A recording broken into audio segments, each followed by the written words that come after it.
ஞானானந்தமயம் தேவம் நிர்மலஸ்படிகாகிருதிம் ஆதாரம் சர்வ வித்யாநாமயகிரியம் உபாஸ்மகே. நெக்ஸ்ட் ஜென் டிவி நேயர்களுக்கு அஸ்ட்ரோ கேஎஸ் ஐயங்காரின் பணிவான நமஸ்காரங்கள்.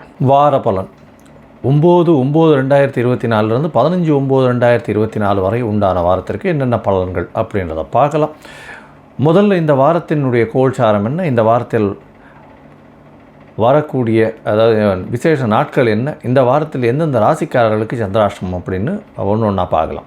இந்த வாரத்தில் இருக்கக்கூடிய கோல்சாரம் அப்படின்னு பார்த்தோமே ஆனால் ரிஷபராசியில் குரு, மிதுன ராசியில் செவ்வாய், சிம்மத்தில் சூரியனும் புதனும், கன்னியில் சுக்கிரனும் கேதுவும், கும்பத்தில் சனி பகவான் வக்ரகதியில் இருக்கார், ராகு 12ஆம் இடத்துல அதாவது மீனத்தில் ராகு இருக்கார். இந்த வாரத்தில் பார்த்தீங்கன்னா அதிவேகமாக செல்லக்கூடிய கிரகமான சந்திரன் துலா ராசி விசாக நட்சத்திரத்திலிருந்து இந்த வாரத்தை ஆரம்பிக்கிறார். இந்த வாரத்தில் இந்த துலா ராசியிலிருந்து மகர ராசி அவிட்ட நட்சத்திரம் வரலும் போகிறார். மகர ராசியில் இருக்கக்கூடிய அவிட்ட நட்சத்திரம் வரலும் போகிறார். இதன் மூலியமாக துலாம், விருச்சிகம், தனுசு, மகரம் இந்த 3 ராசிகள் முக்கியமாக போகிறது. துலா ராசி கார்த்தாலே வந்துடுறார். அவர் கார்த்தாலே விருச்சிக ராசிக்குள்ளே வந்துடுறார் துலா ராசியிலிருந்து சந்திரன். இந்த வாரத்தில் வரக்கூடிய விசேஷ நாள் அப்படின்னு பார்க்கும்பொழுது சஷ்டி விரதம் இந்த வாரம் ஆரம்பிக்கும் பொழுது 9ஆம் தேதி அன்றைக்கி 9/9/2024 சஷ்டியில் விரதம் இருந்தால் அகப்பையில் வரும் அப்படின்னு சொல்லக்கூடிய விஷயம். முருகனுக்கு சஷ்டியில் விரதம் இருப்பால் எல்லா விதமான தோஷங்களும் செல்லக்கூடியது. குழந்தை பிராப்திக்கு பார்த்து கொண்டிருப்பவர்கள் குழந்தை பிராப்திக்காக இந்த சஷ்டி விரதம் கடைபிடிக்கிறது ரொம்ப விசேஷம்.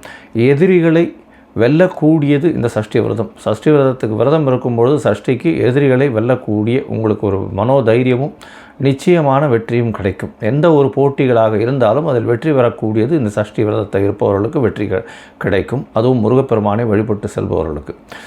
இந்த வாரத்தில் பார்த்தாலேயானால் ஆவணி மூலம் நட்சத்திரமே ரொம்பவும் விசேஷம். அதுவும் மார்கழி மூலம் அப்படின்னு மூல நட்சத்திரம்னு சொல்லணுன்னாலே பெரிய விசேஷம். அதாவது சரஸ்வதி தேவியின் பிறப்பு, அதை தவிர ஆஞ்சநேயரன் பிறந்த தினம் என்று சொல்லக்கூடியது ஆவணி மூலம் அதாவது மார்கழி மூலம் ரொம்பவும் விசேஷம். மூல நட்சத்திரம்னு எடுக்கும்பொழுது ஆவணி மூலத்தில் பார்த்தாலேயானால் சிவபெருமான் திருவிளையாடல் செய்த நிறைய விஷயங்கள் இந்த ஆவணி மூலத்தில் இருக்குது. அதனால் ரொம்ப விசேஷம் பெற்றது. மதுரை மீனாட்சி சுந்தரர் கோவிலில் ரொம்ப விசேஷம் 10 நாள் கொண்டாடக்கூடிய விசேஷமாக இருக்கும். இந்த ஆவணி மூலத்தில் பார்க்கும்பொழுது இந்த நரியை பரியாக மாற்றியது மாணிக்கவாசகருக்கு சொன்னது அதெல்லாம் இந்த ஆவணி மூலத்தில் தான் நடந்தது. ரொம்பவும் விசேஷமான நாளாக எடுத்துக்கொள்ளப்பட்டு இந்த ஆவணி மாதத்தில் வரக்கூடிய மூல நட்சத்திரம். இந்த வாரத்தில் பார்த்தாலேனா ஸ்ரவண நட்சத்திரம் 15ஆம் தேதி அதாவது ஞாயிற்றுக்கிழமை அன்றைக்கி பார்த்தாலேனா திருவோண நட்சத்திரம், ஓணம் பண்டிகை அன்றைக்கி. அது ஒரு பெரிய விசேஷம். கேரளாவில் பார்த்தாலேனா திருவோணம் பெரிய விசேஷமான பண்டிகை. இன்னும் திருவோணத்தில் அப்படின்னா மாபலி திருப்பி அதனுடைய மக்களை பார்க்க வராருன்றது எல்லாரும் சந்தோஷமாக கொண்டாடக்கூடிய நாளாக வைக்கிறது அது திருவோணம். அது தவிர இந்த அத்திப்பூ கோலம் போடுறது அதெல்லாம் ரொம்ப விசேஷம் இருக்கும். அதே அன்றைக்கி வாமன ஜெயந்தி, திருவோண நட்சத்திரத்தில் பிறந்தது வாமன ஜெயந்தி. வாமனனாக குள்ள மனிதனாக பிறந்த பெருமாள் குள்ள மனிதனாக பிறந்ததாக சொல்லக்கூடியது வாமன ஜெயந்தி. ஸோ இந்த வாரம் வரக்கூடியது ரொம்பவும் விசேஷமான காலங்கள் இந்த 3. இந்த வாரத்தில் வரக்கூடிய சந்திராஷ்டமம் எந்தெந்த ராசிக்கு அப்படின்னு பார்த்தால் மேஷம், ரிஷபம், மிதுனம் இந்த 3 ராசிக்காரர்களுக்கும் சந்திராஷ்டமம் இருக்குது. சந்திர பகவான் உங்களுடைய ராசிக்கு 8ஆம் இடத்துல மறைந்து இருக்கக்கூடிய காலகட்டத்தில் சந்திராஷ்டமம்னு சொல்கிறோம். சந்திராஷ்டம காலகட்டத்தில் தவறான முடிவுகள் எடுக்கக்கூடும். ஏன்னா சந்திர பகவான் மதிகாரகன். அவர் மறைந்திருக்கும் பொழுது மதி கெடக்கூடிய வாய்ப்பு உண்டு. தவறான முடிவுகள் எடுக்கக்கூடும் அப்படின்றத சொல்கிறோம். ஒருவேளை நீங்கள் ஏதாவது ஒரு முடிவு எடுத்து அதை பண்ண வேண்டிய செயலாற்ற வேண்டிய கடமையாக இருந்ததே ஆனால் அது சந்திர பகவானுக்கு உண்டான எளிய பரிகாரம் அப்படின்னு சொல்லக்கூடியது. அருகில் இருக்கக்கூடிய சிவன் கோவிலில் போய் ஒரு 1/2 டம்ளர் பசும்பால் கொடுத்துட்டு வர்றதன் மூலியமாக சந்திராஷ்டமத்தின் தாக்கம் குறையும். சரி, இந்த வாரம் மேஷம் முதல் மீனம் வரை 9/9/2024 15/9/2024 வரை உண்டான நாட்கள் எப்படி இருக்குது அப்படின்றத பார்ப்போம். அதற்கு முன்னாடி என்னுடைய மொபைல் நம்பர் கீழே ஸ்க்ராலிங்கில் வரும். உங்களுக்கு அஸ்ட்ராலஜிக்கல் கன்சல்ட் தேவைப்பட்டதுன்னா எனக்கு ஃபோன் பண்ணுங்க. உங்களுடைய date, time, place of birth, உங்களுடைய பெயர், உங்களுடைய தாய் தகப்பனின் பெயர் அனுப்பி வைங்க. என்னுடைய கட்டணம் என்னன்னு சொல்கிறேன். அதுக்கப்புறம் உங்களுக்கு ஜாதகத்தை போட்டு சந்தி இருக்கான்னு பார்க்குறேன். அதாவது நட்சத்திர சந்தி, பாத சந்தி, லக்ன சந்தி, கிரகங்கள் சந்தி இதெல்லாம் என்னென்ன இருக்குன்றதை பார்த்து ஒரு பாதத்தில் இருக்கா இன்னொரு பாதத்தில் இருக்கான்றதை பார்த்துட்டு அதற்கப்புறம் உங்களுடைய ஜாதகத்தை போட்டு அதற்கப்புறம் அப்பாயின்மெண்ட் கொடுக்குறேன். அதுக்கேற்ற மாதிரி நம்ம டிஸ்கஸ் பண்ணலாம். எனக்கு தெரிஞ்சு நிறைய பேர், அதாவது மோர் தென் என்ன சொல்கிறது, ஒரு 40 வயசுக்கு மேலே 50 வயசுக்கு மேலே இருக்கவாள்லாம் வந்து ராசி சந்தி நட்சத்திர சந்தியில் ரொம்பவும் அவளுக்கு எந்த ராசின்னே தெரியாமல் அர்ச்சனை பண்ணிட்டு இருக்கா இன்னும் கோவிலில் போய். அதாவது துலா ராசி விசாக நட்சத்திரமா இல்லை விருச்சிக ராசி விசாக நட்சத்திரமானே தெரியாது சில பேருக்கு. அதே மாதிரி சித்ரா நட்சத்திரம் அப்படின்னு இதுப்பாக இருக்கும், கன்னியா ராசியா துலா ராசியான்றது தெரியாது, மிருகசீரிஷம் ரிஷபராசியா இல்லைன்னா மிதுன ராசியான்னு தெரியாது. இது நட்சத்திர சந்தியே. அதை தவிர ராசி சந்தி லக்ன சந்தியில் வந்து மாட்டிக்கும். லக்ன சந்தியில் பார்த்தேன்னா இவ என்ன லக்னம்னே தெரியாது. இதன் மூலியமாக பார்த்தேன்னா உங்களுடைய கேரக்டர்ஸ் எல்லாமே மாறும். அதனால் வந்து இப்போ இந்த சந்தி இருக்கான்றதை முதல்ல ஐடென்டிஃபை பண்ணி அந்த சந்தி இருந்ததேனால் அதற்கு பிறகு உங்களுடைய ஜாதகத்தை போட்டு அதற்கு ஒரு ராசிக்கும் பார்த்தேன்னா ஒரு லக்னத்திற்கும் ஒரு சுபர் அசுபர்ன்றது வந்து லக்ன சுபர் லக்ன அசுபர்கள் தனித்தனியாக இருக்கா. அதனால் வந்து இப்போ துலா லக்னத்திற்கு உண்டான சுபர் வந்து விருச்சிக லக்னத்திற்கு இருக்க போகிறதில்ல. அதனால் மாற்றங்கள் நிறைய இருக்கும். அதன் மூலியமாக பார்த்தலையானால் எல்லாருமே வந்து துலா லக்னம் நினச்சிட்டு வந்து சுக்கிரனுடைய தசை நடக்கிறது ரொம்ப விசேஷமாக இருக்கும், மகா ஓகோன்வா. கடைசியில் பார்த்தா அவருக்கு வந்து விருச்சிகமாக இருக்கலாம். விருச்சிகமாக இருந்தது இல்லை, அவர் வந்து விருச்சிக லக்னத்தில் இருந்தாரேனால் கஷ்டமாக போகும். அவருக்கு செலவுகள் அதிகமாக, தேவையில்லாத விரை செலவுகள் கொஞ்சம் அதிகமாக, அந்த மாதிரியான விஷயங்கள்லாம் அதிகமாக வரும். அதனால் எந்த லக்னம்ன்றதை முதல்ல தெரிஞ்சுட்டு அந்த லக்னத்துக்கு இந்த நடக்கக்கூடிய தசா புக்தி அந்தரம் சூக்ஷ்மம் சுபரான்றதையும் தெரிஞ்சுட்டு இப்போ இருக்கக்கூடிய கோல்சாரம் எப்படி இருக்குன்றதை தெரிஞ்சுட்டு அதற்கு பிறகு உங்களுக்கு உண்டான பலன்களையும் உங்களுக்கு உண்டான எளிய பரிகாரங்களையும் சொல்கிறேன். இப்போது மேஷம் முதல் மீனம் வரை 9/9/2024 முதல் 15/9/2024 வரை உண்டான காலத்திற்கு என்ன பலன் அப்படின்னு பார்க்கலாம். மேஷம் அஸ்வினி பரணி கிருத்திகை இந்த 3 நட்சத்திரம் 9 பாதங்களை கொண்ட ராசி. ராசியின் அதிபதினு சொல்லக்கூடியவர் செவ்வாய் பகவான் ராசிக்கு 3ஆம் இடத்துல இருக்கார். இளைய சகோதரத்தோடு நல்ல ஒரு ஏற்றம் இருக்கக்கூடிய காலகட்டமாக அமைப்போகிறது. இந்த வாரத்தில் உங்களுடைய ராசிக்கு 2ஆம் இடத்துல தனகாரகன்னு சொல்லக்கூடிய குரு பகவான் தனஸ்தானத்தில் இருக்கிறது பெரிய விசேஷம். இதை தவிர பார்த்தலையானா உங்களுடைய ராசிக்கு 5ஆம் இடத்துல சூரிய பகவான் இருக்கிறது நல்ல ஒரு ஏற்றம் இருந்தாலும் சனி பகவானால் பார்க்கப்படுறதுனால குழந்தை பிராப்திக்கு எதிர்பார்த்து கொண்டு இருப்பவர்களுக்கு சற்று சங்கடங்கள் இருக்கக்கூடிய வாய்ப்புகள் உண்டு. ஜாகிரதையாக இருக்கும். அருகில் இருக்கக்கூடிய மருத்துவரை அணுகி கொள்ள வேண்டியது ரொம்ப முக்கியம். ஏன்னா 5ஆம் இடத்துல வந்து சூரியன் ஆட்சி பெற்று இருக்கிறதும் சனி பகவான் 11ஆம் இடத்துல ஆட்சி பெற்று வக்கரகதியிலிருந்து ஒருத்தருக்கு ஒருத்தர் சமசப்தமாக பார்வை இருக்கிறதுனால குழந்தைகளுக்கு பிரச்சனை வரும்.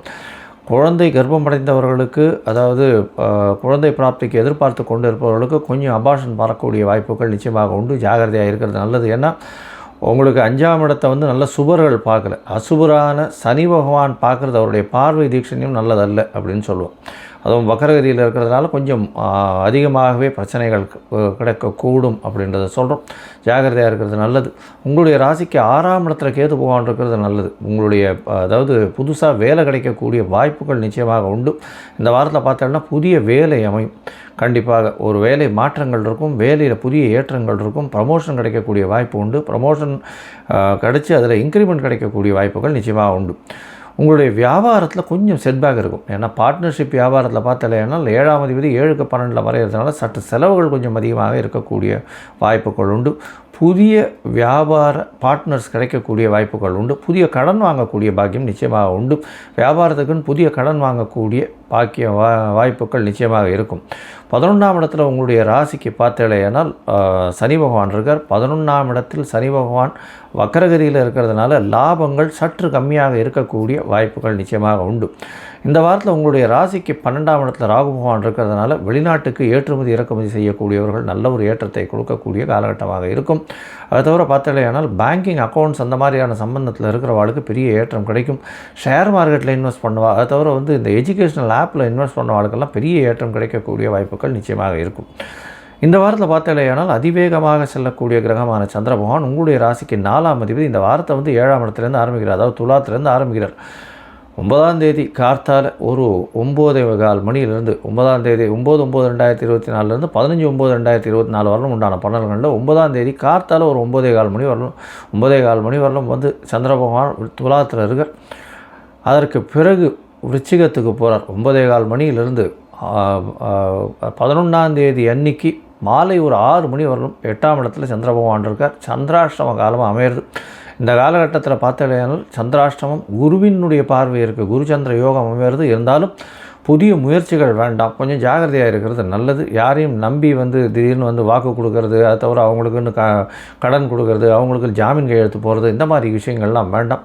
அதே மாதிரி லூஸ் ஸ்டாக்ஸ் விட்டு அதை தவிர இந்த மாதிரியான விஷயங்கள் பண்ணாதீங்க. பொறுமையாக இருக்கிறது ரொம்பவும் நல்லது. இந்த சந்திர பகவானுக்கு உண்டான எளிய பரிகாரம்னு சொல்லக்கூடிய அள்ளி மலர் கொஞ்சம் அருகில் இருக்கக்கூடிய கோவிலில் கொண்டு போய் கொடுக்கறதும், இல்லைனா முருகன் கோவிலில் போய் ஒரு மஞ்சள் வஸ்திரம் போர்த்திட்டு வர்றதன் மூலியமாக சந்திராஷ்டமத்தின் தாக்கம் குறையும். இந்த வாரத்தில் உங்களுடைய ராசிக்கு 9ஆம் இடத்துல சந்திர பகவான் போகிறார். 9ஆம் இடத்துல சந்திர பகவான் போகும்பொழுது பார்த்தீங்கன்னா 11ஆம் தேதி அதாவது மாலை ஒரு 6 மணியிலிருந்து 14ஆம் தேதி இரவு, அதாவது 14ஆம் தேதி அதிகாலை 00:15 ஹவர்ஸ்ன்னு சொல்லுவாள். 14ஆம் தேதி அதிகாலை வரலும் அந்த இருக்கக்கூடிய காலகட்டம். இந்த காலகட்டத்தில் செவ்வாயின் பார்வை சமசப்தமத்தில் இருக்கிறதுனால சந்திர மங்கள யோகம் மேலே நல்ல ஒரு ஏற்றத்தை கொடுக்கக்கூடிய காலகட்டம். 9ஆம் இடத்துல வேறு உங்களுக்கு அதாவது சந்திர பகவான் இருக்கிறதன் மூலியமாக ஒரு கேந்திராதிபதி ஒரு திரிகோணத்தில் இருக்கிறது நல்ல விசேஷம். இதை தவிர பார்த்தலையானால் 9ஆம் இடத்தில் இருக்கக்கூடிய சந்திர பகவான் தந்தையினுடைய உடல் நலத்தை நல்ல ஏற்றத்தை கொடுப்பார். தாயின் உடல் நலத்தில் நல்ல ஒரு ஏற்றம் இருக்கக்கூடிய காலகட்டமாக அமைய போகிறது. உங்களுடைய ராசிக்கு 10ஆம் இடத்துல சந்திர பகவான் போகிறார். அது 14ஆம் தேதி அர்லி மார்னிங்கிலிருந்து 16ஆம் தேதி காலை ஒரு 4:30 மணி வரலும் இருக்கக்கூடிய காலகட்டம். இந்த காலகட்டத்தில் பார்த்தலையானால் கண்டிப்பாக உங்களுடைய உடல் நலத்தில் நல்ல ஒரு ஏற்றம் இருக்கும். மனசில் நல்ல கம்பீரமான விஷயங்கள் தோன்றும். அது தவிர தொழிலில் ஒரு பெரிய ஏற்றம் இருக்கக்கூடிய காலகட்டம். குருவின் பார்வை 10ஆம் இடத்துல உழறதுனாலையும் சந்திர பகவான் 7ஆம் இடத்துல அதாவது 10ஆம் இடத்துல இருக்கிறதுனாலையும் அவரே சப்தம பார்வையில் 4ஆம் இடத்தை பார்க்கறதுனால தாயின் உடல்நிலையில் நல்ல ஒரு ஏற்றம் இருக்கும். படிக்கக்கூடிய மாணவர்களுக்கு நல்ல ஒரு ஏற்றம், போட்டித் தேர்வில் நிச்சயமாக வெற்றி பெறக்கூடிய காலகட்டமாக அமையும். இந்த வாரம் சஷ்டி விரதமும் வருது. அதனால் அவசியமாக முருகன் கோவிலுக்கு போயிட்டு வாங்க. நல்ல ஒரு ஏற்றமும் மாற்றமும் உங்களுடைய வாழ்வில் நிச்சயமாக வரும். லோகா சமஸ்தா சுகினோ பவந்து. நன்றி, நமஸ்காரம்.